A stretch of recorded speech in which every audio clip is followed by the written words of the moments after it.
Hey guys, welcome back to the channel. In today's video, we are going to look at all the different ways and methods that there are that will really help you in collecting rainwater. So let's start the video.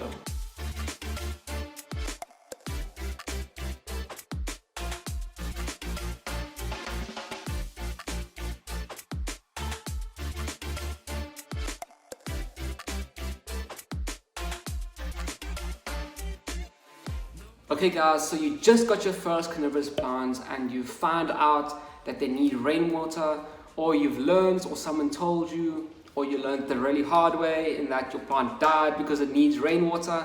You know, all the different reasons you found out that your plant needs rainwater. Or, you know, you may just be someone who wants to collect rainwater for watering your other plants, or, you know, you're going camping or something and you just want to think of a way to collect rainwater. I don't know, but these suggestions will work for all of you guys. Now, obviously, when I got my first carnivorous plant, it was a Venus flytrap, and I very promptly killed it because I did not know how to look after these guys. I gave it the wrong water and obviously the wrong light too. So obviously, I figured out, you know, hey, I've killed this plant. Why? So I did some Googling and I found out that indeed they do need rainwater. So obviously, as a young child, I had no idea how to look after these guys, and obviously I had no experience in catching rainwater.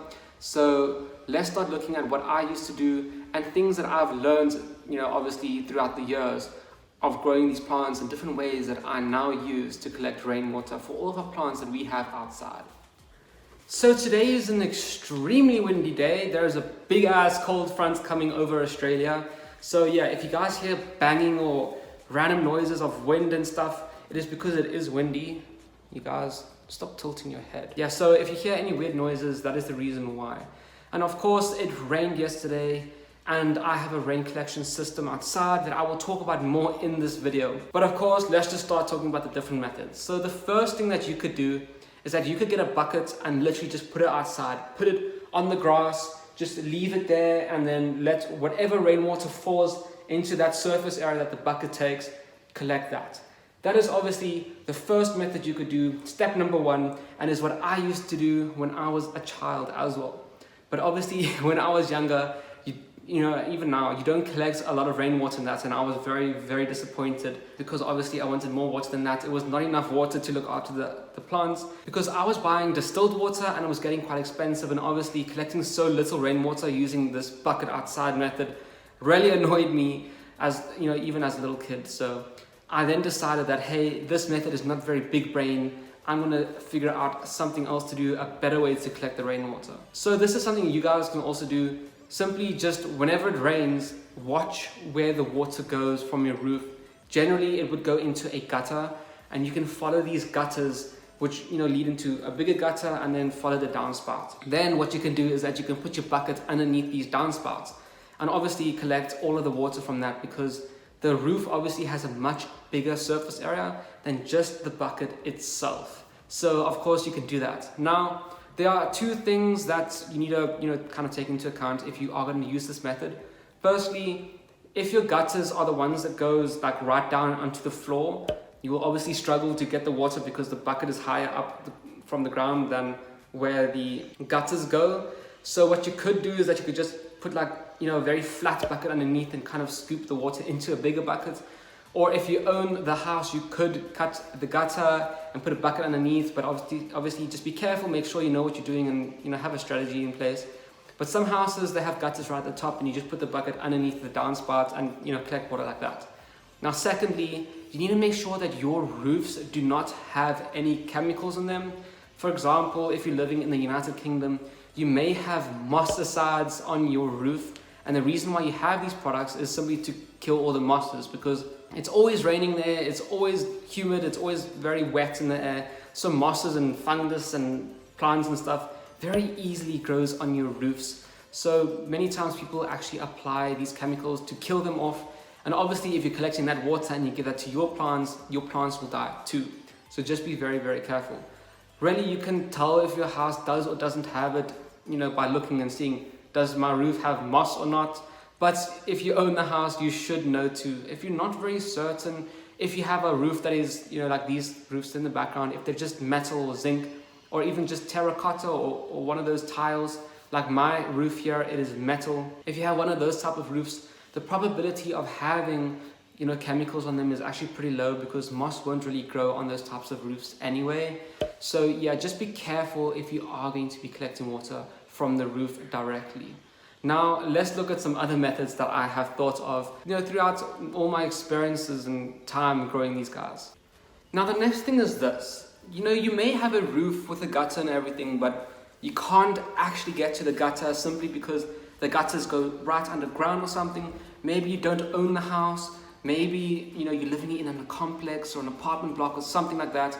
And I understand that, and we will get to those things too. So the next thing that you could do is that, as I said, if you can't actually access the gutters and you're living in a house, you can follow around and see if there are any leaks or any areas of the gutters where the water actually spills out because there's so much water, the gutters can't hold it. Obviously, these places, you can put your bucket underneath them too, and you'll have a lot of water to actually collect. Where I was staying in South Africa before I moved here, that house did not have any gutters. But what the house did have are those terracotta tiles, and they're all filtered into like a V. So this meant that there was only one pretty big downspout, coming from the roofs, which obviously hit the ground, and if you walked underneath it, you'll probably get a concussion or something, because all the water literally went into one little spot. But what I did is that I bought 60-liter buckets and I put them underneath it, and I collected the water in a couple seconds. It was a lot of water very, very quickly. So that is another thing that you can do. Of course, as I said, if you're living in an apartment blocks or a complex, something like that, there are some other methods that you could use. Now, obviously, you could access your rainwater gutter system in those places. What they generally do is that they collect all of the water into main pipes that is known as like stormwater pipes or something, and they generally go throughout the buildings down underground, because it's a lot of water on those buildings. Now what you could do is simply see if those different types of spouts empty out onto the ground. Some smaller complexes, that water that they collect in the roofs actually just goes into the ground, and what you could simply do is just stand out there in the rain like an idiot and collect the water from those downspouts and throw them into a bigger bucket, or even to smaller bottles or something, whatever you want. You will look like an idiot, but we are people that grow these random plants, and honestly, who cares? We want our plants to live. So that is something that you could do. Now, obviously, in the bigger apartment blocks, they don't really have the water spilling out onto the ground. They have, as I said, big tubes that just go straight underground into the stormwater drains. Now, what you could do is you could talk to your, the people who manage the ground staff, and the people who manage the blocks. I don't know what they're really called, the managers of the regions, whatever. You could ask them if they would or wouldn't mind you just opening up one of those port valves and simply just putting in like a funnel or something, which helps you get the water out of that, stormwater pipe and into a bucket for yourself. Now, obviously, make sure that they find water first, and be safe when you do this, because these things collect a lot of water, and I'm talking about many kilograms of water will be in this pipe coming down, and that is a lot of force. So you don't want to stick your hand in there. You could break your hand off. Be very careful. And if you are going to think of something, make sure that it doesn't collect all of the water at once, because it can very easily break because of the amount of force. But be very, very careful if you do this, and make sure you have the correct authorization from the people who work and live there, so that you don't make any mess ups, you don't break any rules or something. But this is a method that you could use. I have seen some people who live in the Netherlands who has one of these port valves, on their porch thing, because obviously they live on like the 10th floor or whatever, and the water collects up above them and comes down these pipes that is on his porch. So all that he did is that he opened up the porch. I think he actually cut it, and he created a contraption that would close up when he wanted it to, like with the lever, and he closes it so that all the water that does come off the roof goes into a bucket, and when the bucket is full, he just pushes the lever and the water just goes back down underground. So that is something that you guys could do too, but as I said, make sure that you have authorization from everyone and you don't break any rules. Now, if you don't have any access to this, if you don't obviously have a house like I do, there are some other things you could do. Now, I am very lucky in the house that I am at. The water all collects into one pipe, and this one pipe drains into the backyard, which is very, very weird. But whatever, it works out perfectly for me, because all I did was buy some PVC pipes and I made like a little spout, and all the water that the whole roof collects, I'm able to collect from my plants. I have not had to use any of my extra water buckets since I got here, because this water bucket is always full. Like the dew that sits on the roof collects into there. Whenever it rains, it drizzles, it just fills that bucket right up. I have so much water now. I'm not complaining, but I have tons and tons and tons of water that I just have, collected now for the summer months when it is drier. Well, actually, summer's wetter, so yeah, weird. But I have tons and tons of water now ready for all of the plants when I need it. Now, as I've said, if you guys don't have access to these systems, if you can't do that, there are some other things that you could do. So what I can suggest to some of you guys who can't use the gutters, can't use the rain, water coming off the roofs, can't do anything like that, which is kind of the best thing to, collect a lot of water. What you could do is, if you're living in a house or if you are in an apartment and you have access to outside, is that you could get yourself a tarp or an umbrella. So the reason why I suggest this is because using a tarp means that you have a bigger surface area. If you have a bucket and it's this big, the surface area is obviously the amount of space that you get from a circle. I think it's pi or squared or whatever. You have a limited amount of surface area. So if you get like a 50 meters squared tarp, you have 50 meters squared of surface area that allows you to catch water. So what I wanted to do before I figured out that this house had this pipes and everything, is I was going to buy a tarp and hang it kind of on the washing line and then filter that kind of like a funnel into a bucket, and I was going to collect water like that. So that is something that is very real, possibly that you guys could do too. It is also something that I've seen people who live in apartment blocks also use. They build out just obviously a much smaller version than this with 3 little prongs that fold out, over the balcony, and any water that falls there, they collect that, and then obviously when it stops raining, they just pull it back in so it doesn't flap around everywhere and, potentially hurt someone or damage something. So this is also a very real method that you guys could use.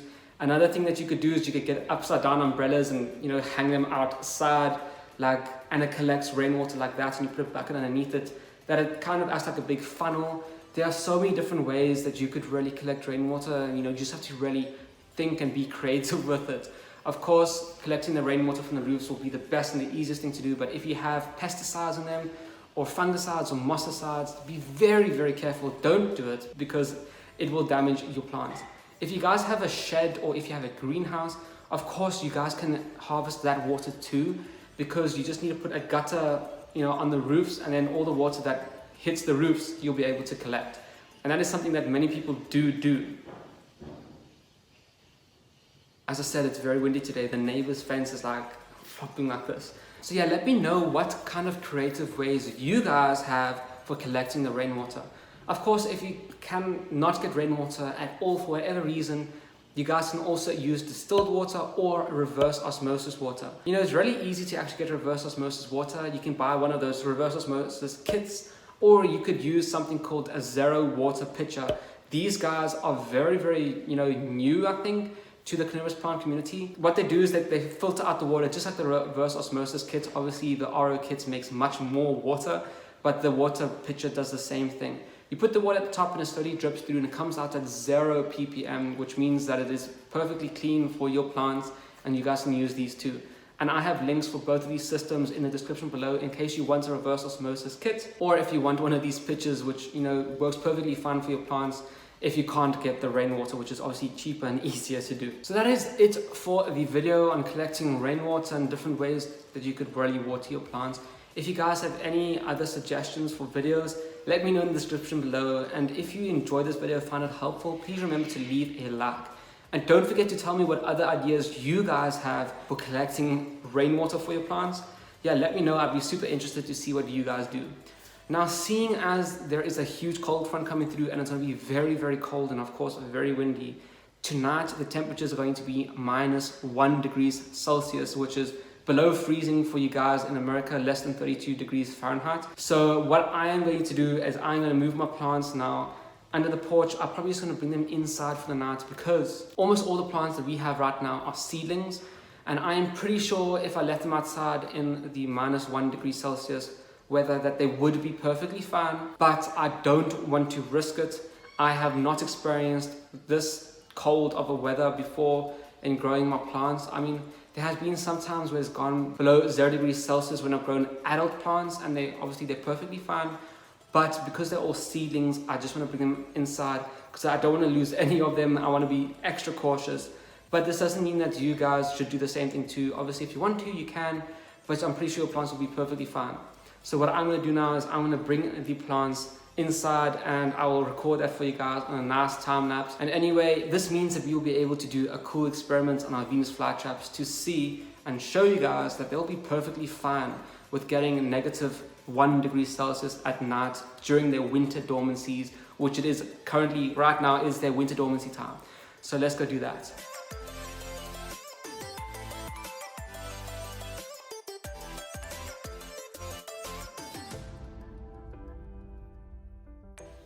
Okay guys, so you may have seen in that time lapse that I actually spent a bit of time looking at the plants because I realized something.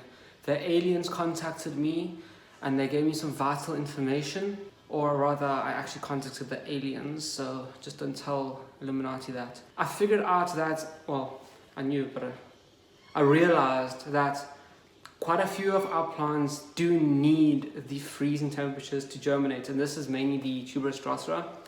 Mainly, about half of our collection is tuberous drosera. Maybe a quarter of it is then winter-growing carnivorous plants, winter-growing drosera. And yeah, essentially most of the plants, as I said, they're fine in the cold. So as I said, I contacted an alien, and they told me that they just basically reinforced what I was thinking. They would be fine as long as they are covered from the frost. So what I will do, when it's not windy anymore, I will put the polycarbonate sheet back on top of them, and what this does really just helps prevent...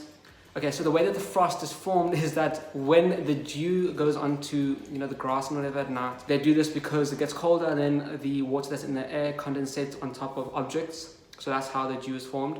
And then what causes frost is that the temperature gets to 0 degrees Celsius and below, and that causes those dew droplets to freeze.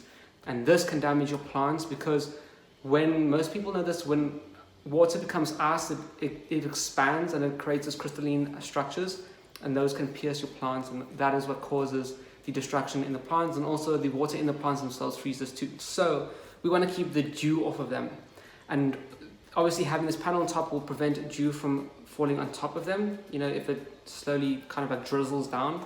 And what I will also do is that I have 3 fitted sheets cover the plants so that no dew can really get on them. They are a little bit more insulated, and this is really just to prevent them from getting hurt over the 1 degree Celsius. Obviously in the morning when I wake up, I'll just take them off and put them in the wash because they're going into the wash anyway.